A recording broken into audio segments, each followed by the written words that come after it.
नमस्कार शेतकरी बंधूंनो, माझं नाव अविनाश शिरसट. मी येलोरा नॅचरल सीड्स छत्रपती संभाजीनगर या कंपनीचे बीड जिल्हा प्रतिनिधी आहे.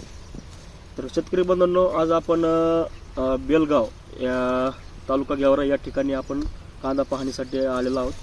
तर आपल्यासोबत शेतकरी जुडलेले आहेत. तर त्यांनी येलोरा गुलाबी या कांद्याची लागवड केली. तर आपल्यासोबत शेतकरी जुडलेले, त्यांच्याकडनं आपण या कांद्यामधील त्यांचा काय अनुभव आहे त्यांच्याकडनं जाणून घेऊ. दादा नमस्कार. तुमचं सर्वप्रथम परिचय द्या शेतकऱ्यांना. सूर्यकांत गुलाबराव राऊत, राहणार बेलगाव, तालुका गेवरा, जिल्हा बीड. बरं, तुमचा एकदा मोबाईल नंबर पण सांगा. 86 98 14 42 43. तर तुम्ही हा कांदा लावलाय, तुम्हाला या कांद्याबद्दल काय अनुभव वाटतो, म्हणजे काय वाटतं तुम्हाला? एकदम खास कांदा आहे.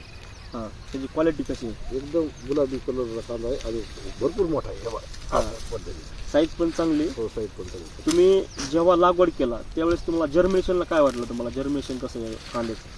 जनरेशन नाही म्हणजे उगम क्षमता कशी आहे? 100 90% 95% उगम क्षमता. उगम क्षमता चांगली आहे मला. हो हो. बरं. आणि आता तुम्ही मार्केटमध्ये घेऊन गेल्याच्या नंतर तुम्हाला काय वाटतं की इतर कांद्यापेक्षा या कांद्याला चांगला भाव राहील? चांगला मार्ग. मी 2-3 वर्षापासून लावतोय आणि हेच लावतोय. येलोराचाच कांदा लावतो तुम्ही. बरं. आणि तुम्हाला रोगाला काय वाटतं? बरं, रोग कुठलाच नाही आला. रोग कसलाही नाही. साधे 2-3 फवारणी केले मी. हां हां. रोग काही नाही. बरं. तर तुम्ही इतर शेतकऱ्यांना काय सांगाल या कांद्याबद्दल? एक नंबर कांदा आहे. कोणी लावायचा असला तर येलोरा कंपनीचा गुलाबी लावा. बरं, धन्यवाद. तर